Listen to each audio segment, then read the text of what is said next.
If you've ever wondered how Ramiris holds the position that she does, this right here is the reason why. Imagine a reality marble and domain expansion combined together, all with little to no limitations whatsoever. Seriously, she's quite literally an omnipotent god who can do whatever she wants in this realm, the absolute ruler over a dimension of her own creation.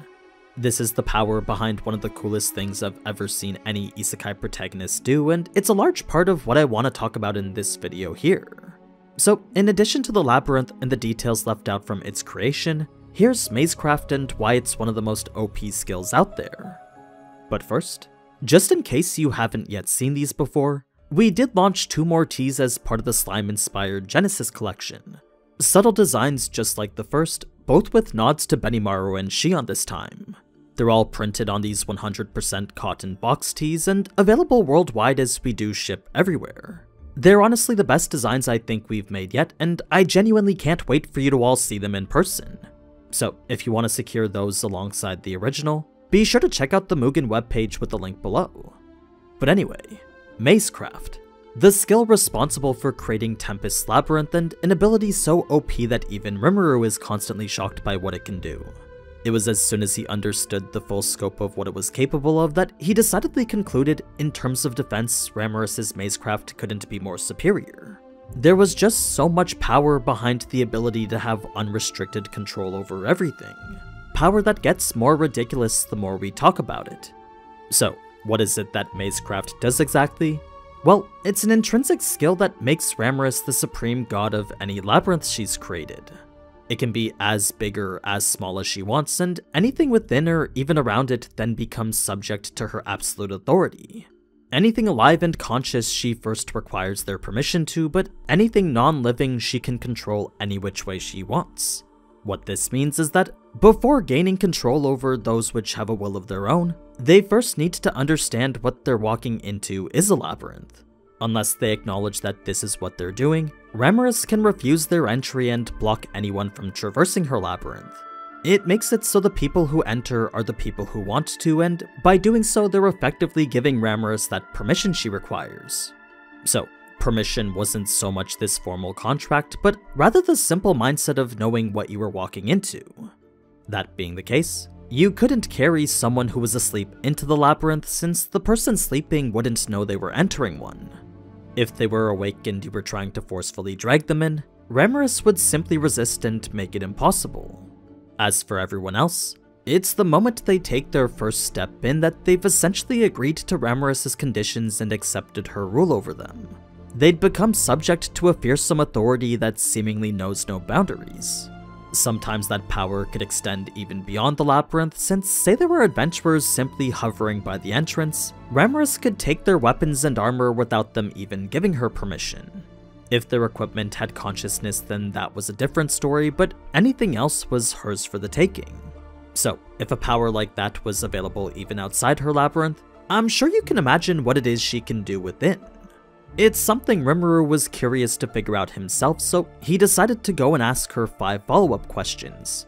Questions we did already get answers to in the anime, but here's a summary and a bit of extra info for them. There was virtually no limit to the number of floors Ramiris could make, and it didn't matter how wide or deep each of them went either, since so long as she had enough energy, Ramiris could create anything. The reason she kept it to 100 is because anything beyond that started to require exponentially greater sums of magic. It wasn't something she could reasonably sustain anymore. Monsters could be seeded with the right amount of magicules, and magicule density directly correlated to the monster's power level. It was this convenient property that made it possible to fine-tune the labyrinth's difficulty level. Then, with each floor taking an hour to build, the internal structure took about an hour to build as well. It was once that initial setup was completed, though, that more changes couldn't be made for another 24 hours. A complete day had to pass before any floor could be edited after their last revamping. These edits came with restrictions of their own, since organic matter wasn't something she could produce out of nothing. It made it so each floor was typically these uninspired mazes of similar-looking corridors, blank walls and nothing else. It was, however, easy enough to decorate, so that wasn't something Rimuru was particularly worried about. What he was with regards to the complete wizardry behind what happens when someone dies in her labyrinth.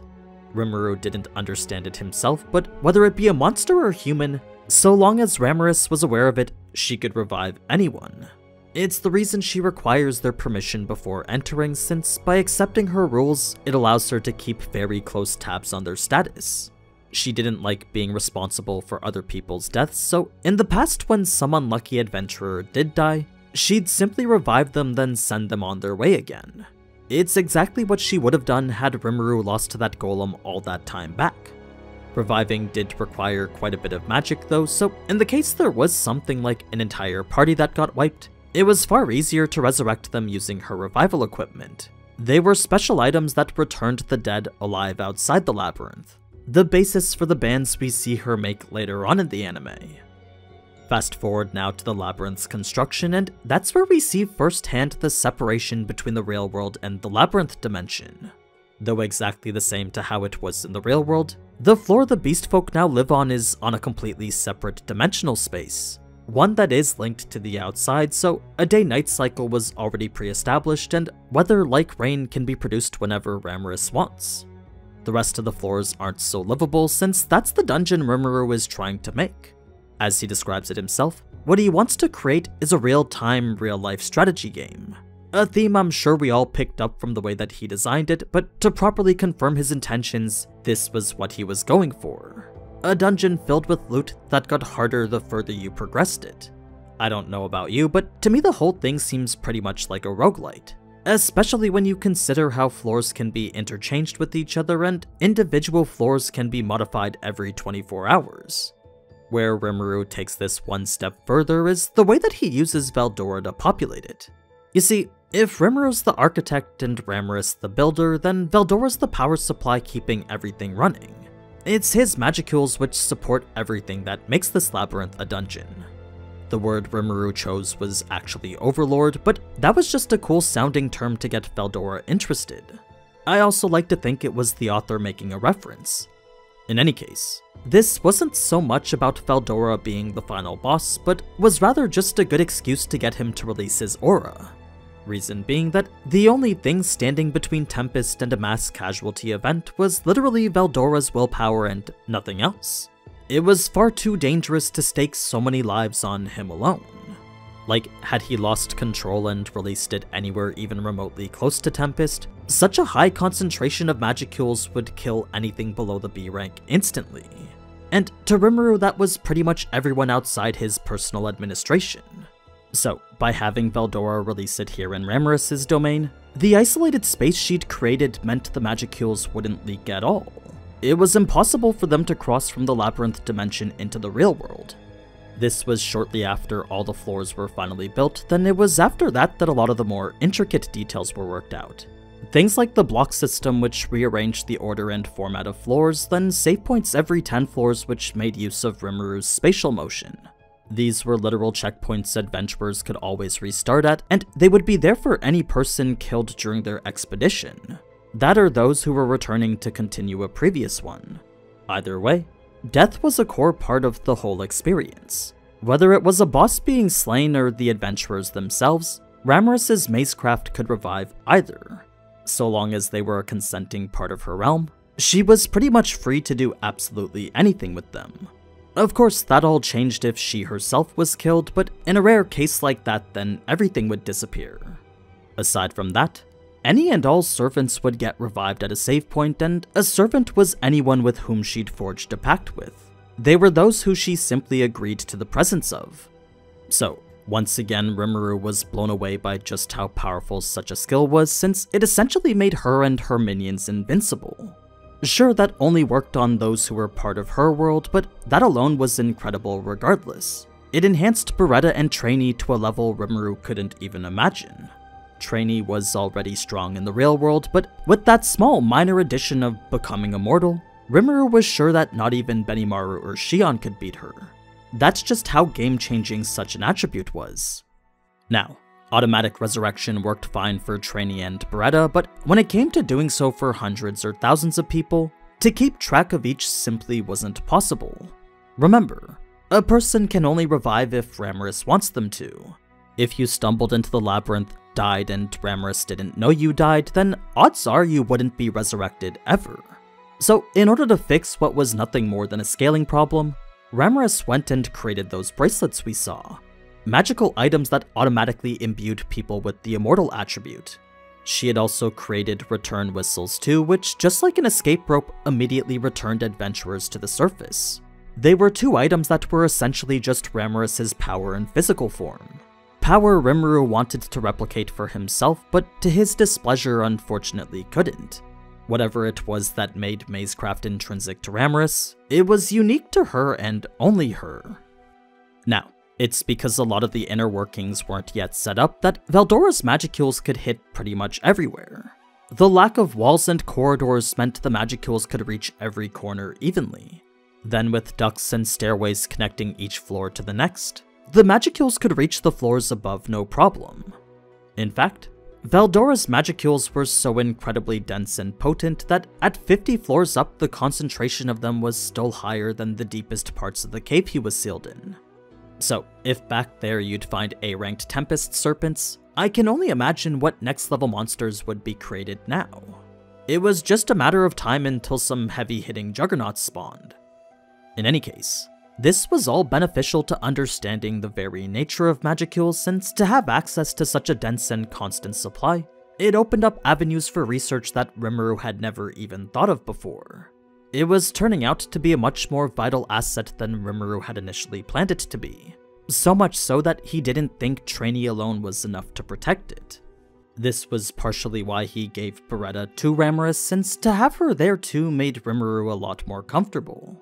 She and Trainee were now these immortal servants, and they would reap the benefits of such even more than Ramiris herself. It was the start of what could very well be a terrifying path leading towards Ramiris' true potential. What I mean is that if two invincible powerhouses seemed intimidating already, then what would a potential army of thousands look like? It was a fearsome thought that Rimuru could only shudder at. The prime reason behind how he came to the conclusion that Mazecraft was the best defensive skill. Even if her ranks weren't that powerful individually, just having control over all of Veldora's monster spawn was more than enough to put quite a bit of respect on her name. Even more so if they all possessed the immortal attribute. Why is it then that no one fears her like that? Well, that simply comes down to Ramiris being Ramiris. She could quite literally have limitless infinite Tsukiyomi and Ultra Instinct, and I'm sure everyone would treat her exactly the same. To them, she's just this tiny, lovable pixie, not some evil overlord capable of commanding an unstoppable army of invincible monsters.